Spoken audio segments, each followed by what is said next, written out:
Hello YouTube, Dave here again. Today I'm going to be unboxing the Mutant Year Zero Zone Wars Robots and Psionics. So this is an expansion to the Mutant Year Zero Zone Wars core set, which I've already done the unboxing video for that. This should be going up probably like the next day or within a couple of days of that. So I am going away for a bit at the time that I'm recording this, so I guess I'm just kind of padding things out a little bit. I apologize for that, but these are two separate products, and I feel like they deserve their own separate videos. So yeah, we got the Robots and Psionics expansion to the Mutant Year Zero Zone Wars game. On the back here, it reads, "Lead a band of mutant stalkers into the zone and fight others to scavenge artifacts from the ancients." I guess that's the same thing that was on the other box set. But stake your claim in the post-apocalyptic wasteland or die trying. So this is designed by Andy Chambers and Thomas Harenstam. Again, I'm bad at that. I apologize. And the Free League Zone Wars is a fast, furious tabletop skirmish game set in the beloved Mutant Year Zero universe.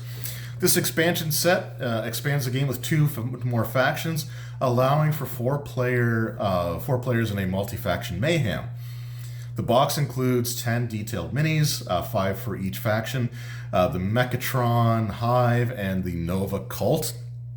I'm assuming that the Nova Cult is the Psionics, and the Mechatron Hive would be the robots. We also have a game mat. Oh, okay. There's cards, tokens, dice, a cardboard terrain, a ruler, okay, and a scenario booklet. So there's a little bit more in here than I thought there was. I didn't actually think there was going to be a play mat in here, or a game mat, but I guess there is, even though it's not mentioned on that. So we'll see what's inside anyway.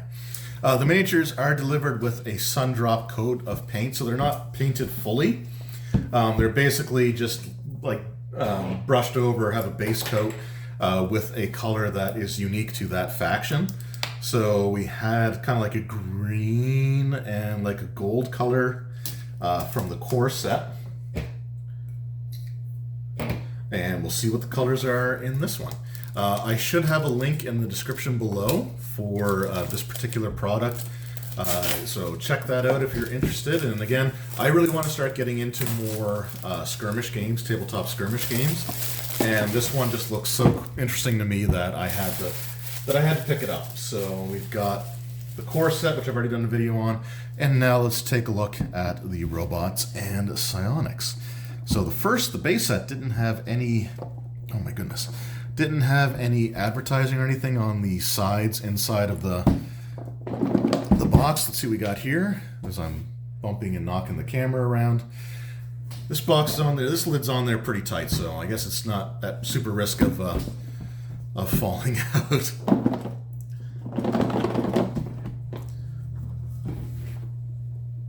We might cut some of this out. Then again, maybe not. Just man struggles with box for a frustratingly long amount of time. There we go. So we got our silica gel in there. Maybe we don't have a mat. Maybe that's just a misprint. We got some more tokens, including the Hydra, the Killer Tree, and the Sniper Bug. So that's pretty cool.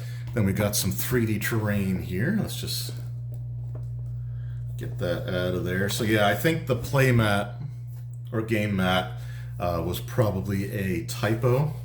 But again, we've got some more different types of terrain on there. We do have the ruler, which is cool. So yeah, again, awesome stuff there. And that shows us what the 3D terrain looks like. So there are like elevations and stuff in this game as well, which is really cool to see. But yeah, that's really awesome. So you got like the almost like a tower structure there, like a train car, and you got like walkways or platforms that can take you from one to the other. That's just really, really cool. And this must be that's a single sheet. Okay. That just shows the terrain there. And then we've got the different scenarios for the different options here. So they do have to show which side of the maps that you use from the core game, which then you'd add like the terrain as you go. I think each player places like terrain down as they go. and sort of alternate. I'll have to look at the rules for that to be 100% sure, but once again, we've got the plastic tray with a spot for all of the token stuff to go into, and the handy dandy plastic cover, so that when you put this in the box, then they're not going to like fall out or spill and you're digging them out from the inside of the box. I love, like, this is just such a simple thing, but having several board games and stuff that have all these like little cardboard tokens and nothing like this, I can't tell you how much this simple little addition really makes a huge difference for me. So again, we've got the base dice and the gear dice, so we have 6 and 4 once again. So again, if you're playing a 4-player scenario, then you have the 2 sets of dice that your players can all use together. We do once again have the individual cards there, so I'm not going to go through all the cards in this video. When I do want to do some solo play stuff, so when that happens, I'll look more in depth at the card. But we do have like the characters there. So 10 of these cards will be dedicated to the different units. You've got their ranged stat, their melee stat, survival, and then their hit points. So those are like, for example, if Bender does a melee attack, he rolls 5 base dice, and he might have some gear, which allow him to add some of the black gear dice. And then we just have some gear and stuff there as well, including starting gear for the individual units. So, and speaking of which, we've got, looks like purple and blue. So these look, again, these are really, really cool looking minis. So we got our psionic characters.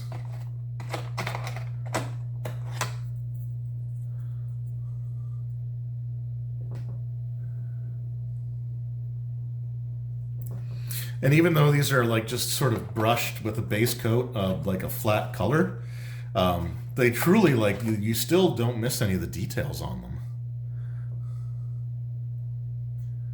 So it's almost like they did sort of like a wash type of thing to it. So it just helps kind of stand out. We got some really nice looking minis here.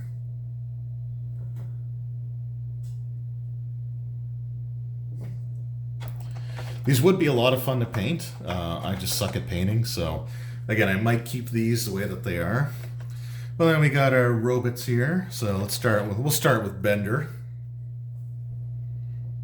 Not to be confused with the other Bender, but still really cool looking.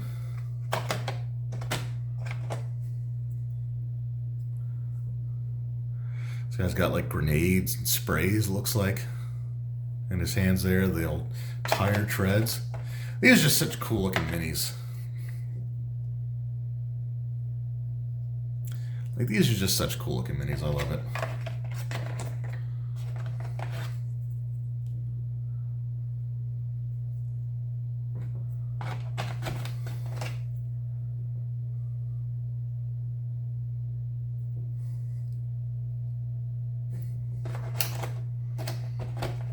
And there you go. So that is the contents of the Robot Wars, or sorry, Robot Wars. That's taking me back. The Mutant Year Zero Zone Wars, Robots and Psionics. So again, really looking forward to giving this game a try. I do have a friend that's really big into like tabletop skirmish games, so I'm hoping that he and I will get a couple of games of this in at some point in the very near future. But again, we got some really cool 3D terrain pieces. We have lots of tokens and the new scenarios for the different factions there. Really, really cool stuff. And then we just got our is showing what the 3D terrain looks like when it's all put together. So there we go. Those were my unboxing videos for the Mutant Year Zero Zone Wars. So in the very, very near future, I will be doing a review of the rules, and hopefully even trying to do some solo gameplay for you guys. And hopefully I'll even have some videos coming out after I've had a chance to actually play it with at least one other player, to sort of get the overall experience of what it feels like as like a social experience type of thing. But really looking forward to giving this a try. I hope that they do more expansions for this, because I'm really looking forward to like expanding this out and getting all kinds of stuff for this. And again, it makes me, just from having these boxes or waiting for this game to come out, it's gotten me interested in the Mutant Year Zero role-playing game. So hopefully I'll be adding that to my collection sometime soon as well. Anyway, thank you all so very much for watching. I hope you enjoyed, and I will see you all next time. Until then, take care.